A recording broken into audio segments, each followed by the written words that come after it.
Happy Friday, everybody. I'm Molly, a realtor in Los Angeles. I've decided to have a wonderful loan officer. He is also a real estate attorney. His name is Arman Singh, and he is here with us today from DirectFi. Hello, welcome. Hello. Yes. Thank you. Thank you.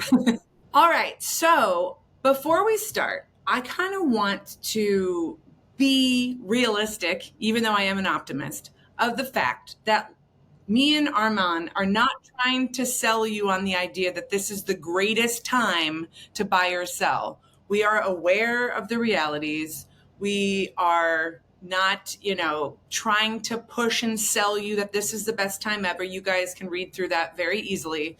But we also think that an education on how to buy or sell in this particular market at this particular time, how there are ways to still be able to utilize building your own wealth through real estate or selling your home.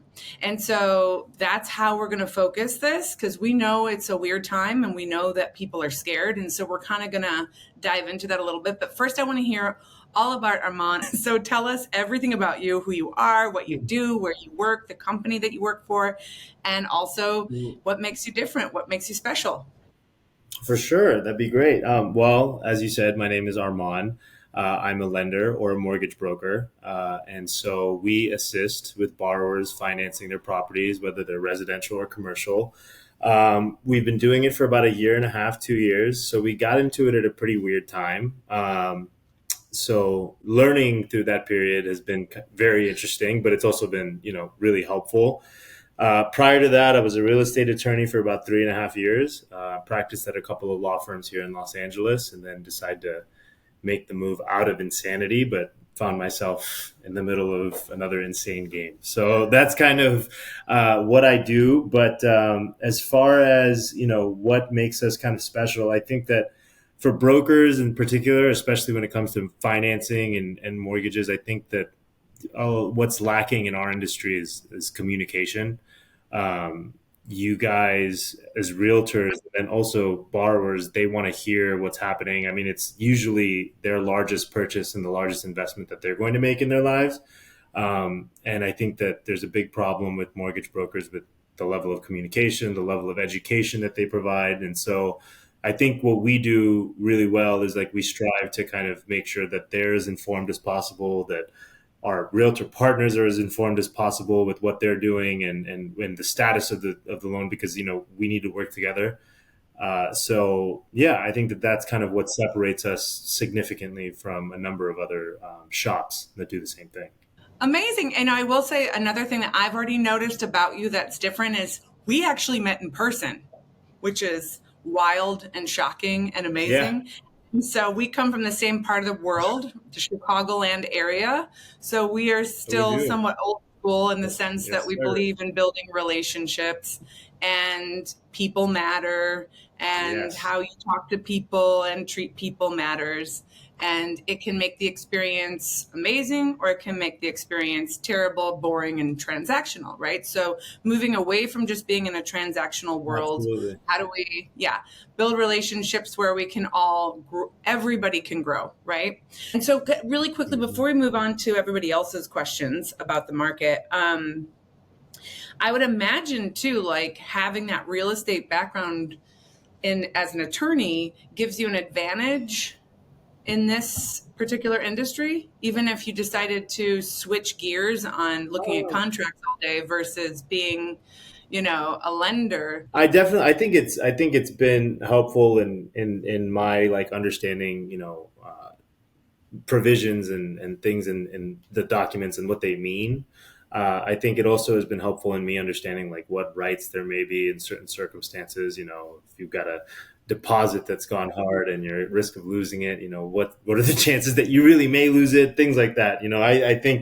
Um, I think that it's been helpful, and then also just communication wise, I think uh, the way I'm able to kind of communicate, just having been a lawyer, has been really helpful, because many times, especially for first time home buyers or people who aren't really familiar with the process, they need someone to kind of spoon feed it to them, because it's not a very familiar thing and so having the level of communication that maybe a lawyer has is helpful. And who doesn't love being Yeah. spoon fed? You know what I mean? I know I do. So, okay, moving on. All right, so here we go with Yeah. people who are asking me questions, buyers, sellers, different people who are, new to real estate or considering real estate, or they've been paying, I live in LA in West Hollywood. I manage buildings as well, and people are paying really, really high rents with not that many amenities, and they are not building any equity. So even Hmm. with high interest rates, that's Hmm. still, you're still feeding into somebody else's wealth, not your own. So everybody is scared this question to buy. This is what everyone's telling me. They're all scared to buy with interest rates, and they keep hearing about low inventory. And yet I keep seeing things sit Hmm. also. So, which might have to do with pricing, but it's a very Hmm. strange time. So, can you give them any confidence if they are a shy buyer? Is there still good reason for them to buy? Is there any advantage to buying at this time? I think so. Well, it's kind of a double-edged sword. I think that on the one hand, it definitely is a good time to buy simply because it usually is like real estate has always been a good store of value, especially when you look at statistically how real estate has grown, how real estate grows in value, especially in LA. I think the number is like 5% year over year. So it's almost like a high yield savings account for your cash, right? So, and statistically speaking, so this means maybe one year you do experience a down year, but overall, over a course of years, you're going to experience 5% year over year on your money that you invest. And so, and setting that aside, which is a big plus, I think the other big plus is what you mentioned, right?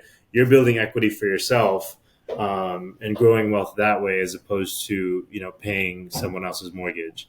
And I think I it does come with a few added expenses. I think that the renting to buying isn't always one to one, so there is like a negative there, right? You're not gonna where you're living and what you're paying for where you live for rent versus where you might be able to live or what you might be able to buy as a mortgage, it probably is a little mismatched.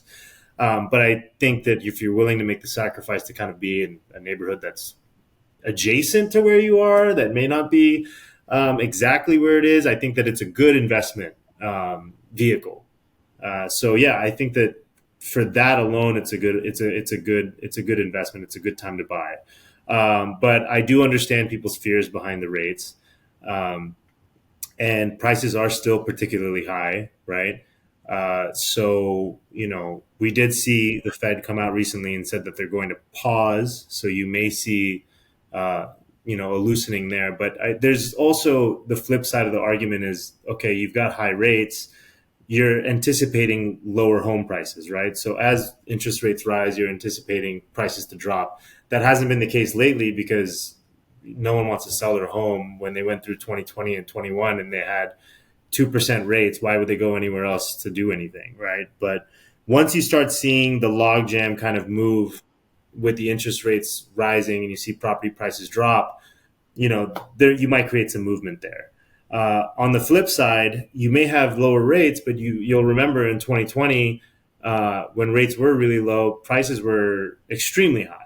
So in either scenario, I think that you're kind of running into it's kind of a red herring because you're kind of running into the same problem either way. You're looking at high prices or you're looking at a high rate.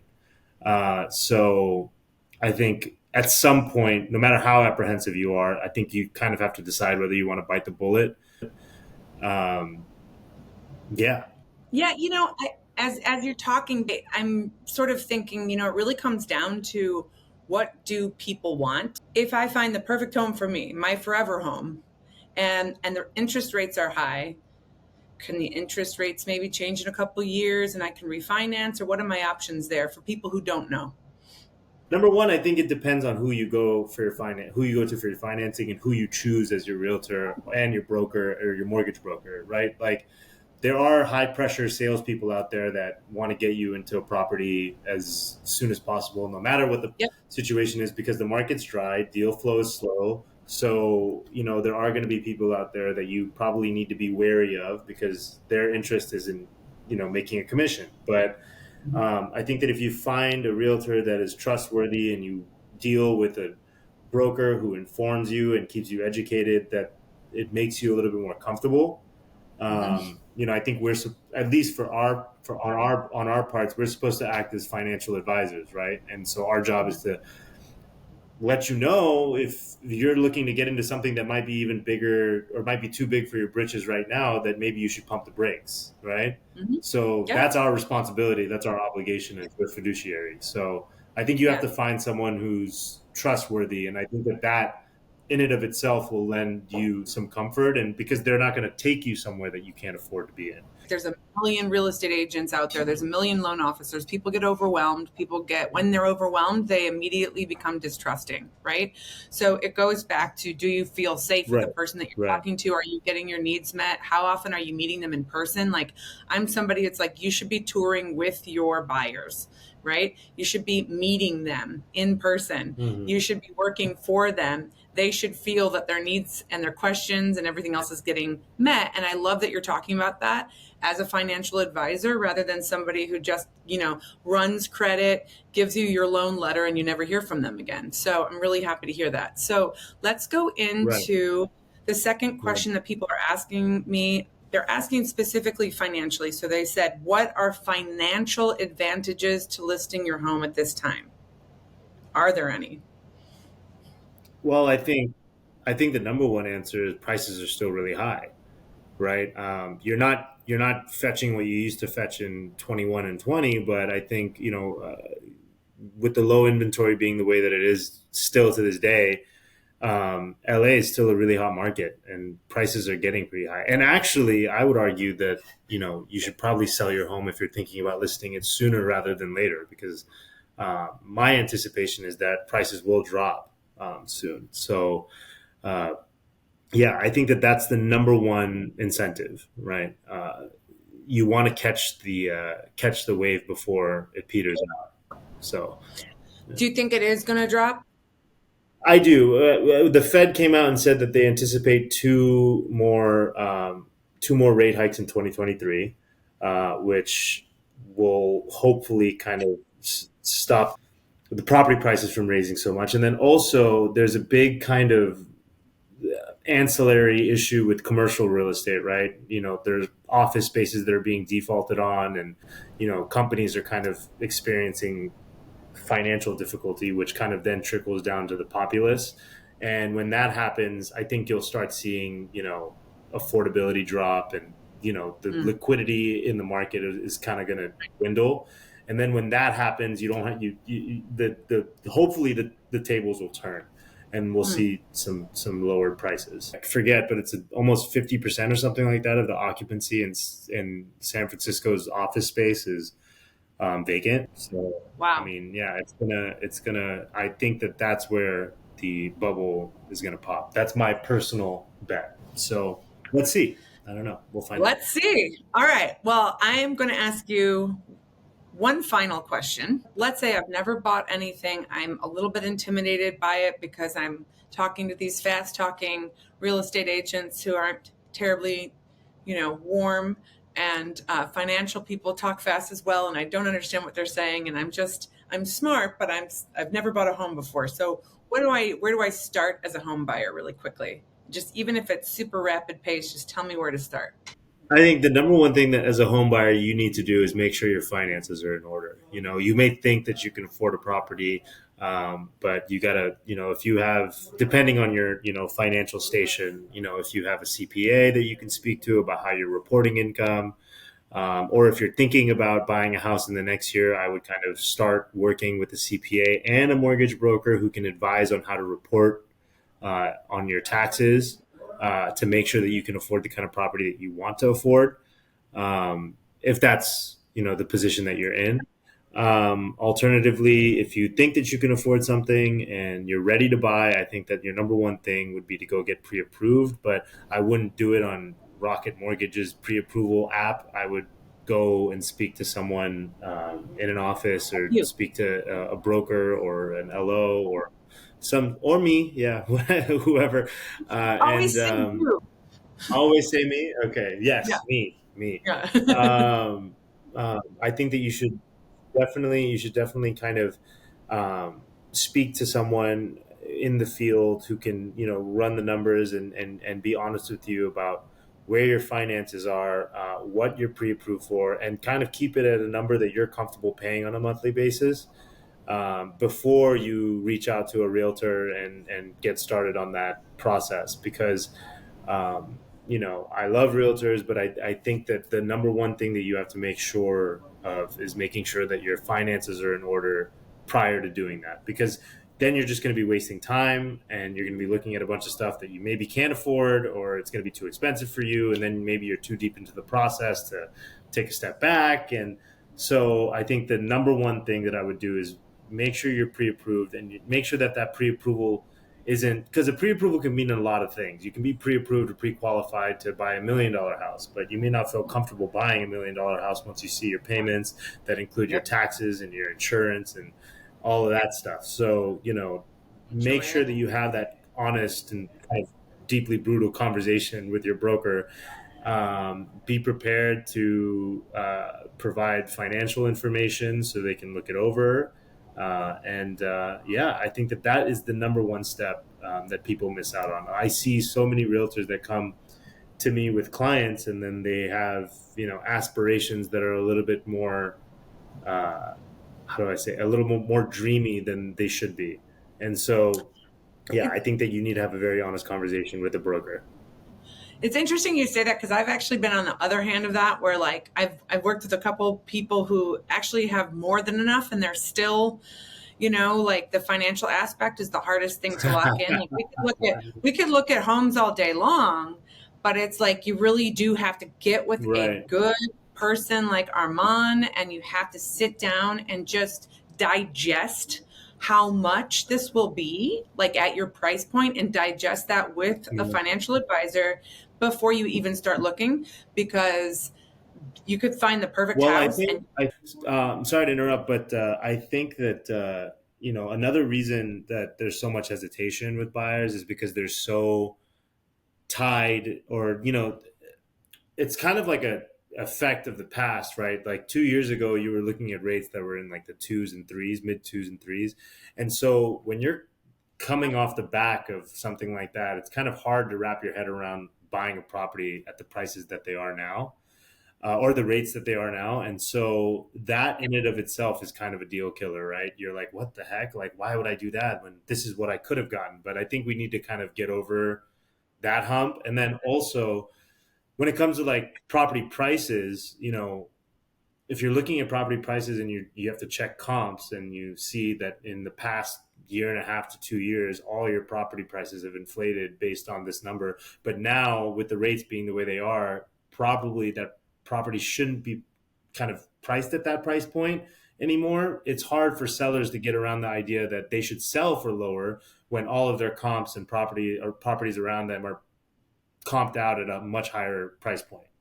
So I think that it's just a matter of psychology as well, right? And so it's going to take a little bit of time for that effect to wear off. That, and also you should consult someone. But yes. 100%. It is what I have seen. It is the psychology around money, spending, security, your home, where you want to live, how much you want to spend. And so it can really go either you're too idealistic and you're not rooted in the ground as far as understanding what you want versus what you have, or you have enough and you're just not Hmm. convinced and that this is the right time. So it really does. I don't know. For me, I feel like it just comes down to, if you are to find your forever home, right? If you're to find that home that you want to stay in for the next 30 to 40 years, none of this stuff is going to matter as much. So I always say that, like, it just depends where you're at in your buying journey, too. Or even if you wanted to start building equity and Yeah. live in a condo, right? That, because these like people who live here in West Hollywood, they're paying for hardly anything. They're still paying in the three to 4,000, where you could actually find something on the outskirts of Hmm. Los Angeles, a condo. You could find a condo, actually. There's definitely, even especially downtown or even around here, and have a similar mortgage payment, believe it or not. So then when you're ready to buy your forever home, Hmm. you have some equity, and it makes everything easy. I'm saying stuff that most people know, but just in case. Okay, so here's our last question. And thank you again for giving us such great, honest, straightforward answers. I cannot thank you enough. We really, people don't No problem. know who they can trust anymore. And so it's just so great to have these conversations. So, all right, so the first time home buyers want to know, are there any options that they may not know about as far as lending and how to be creative in this type of market?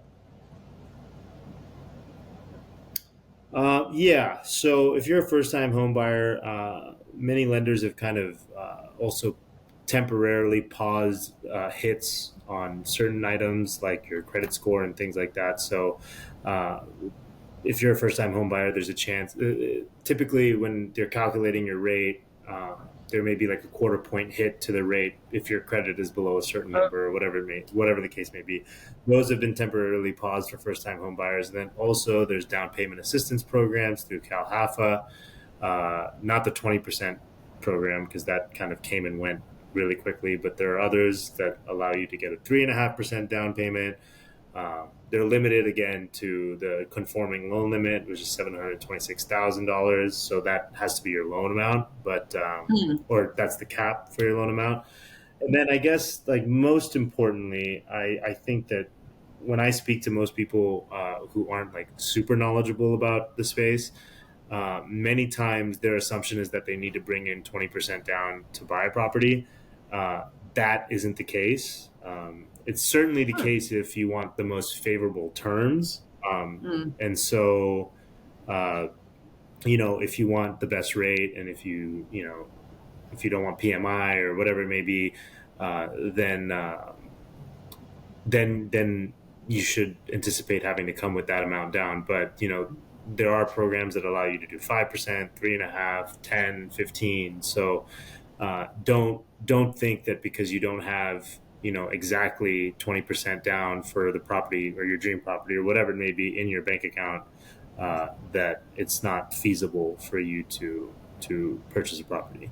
I think that that's one thing. But again, I'm not advocating for you to be financially irresponsible either. So Yeah. I think that you should just understand that and then have a conversation with someone who can advise you. Yeah. I would say in general throughout this whole thing, you've been very ethical as far as making sure nobody's being irresponsible with their finances, which is a good thing. That's what we want. And that's not how every loan officer is. So I appreciate your realism and the pragmatic approach. So this was so wonderful. I cannot thank you enough. I know you were super, super busy today. There's a lot of you. Every time you're posting constantly, you guys seem super busy, even in this time, right? You guys are doing really well at DirectFi. Thank God. Yay. Look, everyone's hitting it a little. Everyone's getting hit, but thankfully we've been able to stay afloat. So that's a good thing. Thank God. Yeah, no, I really believe in your company, what you're doing, and your approach. So I'm just so grateful for having you today. And maybe we'll be able to do this again, depending. And I hope you enjoy your weekend. Are you going to do some open houses and have a busy weekend in real estate, or are you going to try to relax? Yeah, that's right. No, I'm hitting opens. So that's the plan. That's the plan. So thank you again for coming, and we hope to see you again. And thank you for answering our questions. Thank you for having me. Bye-bye.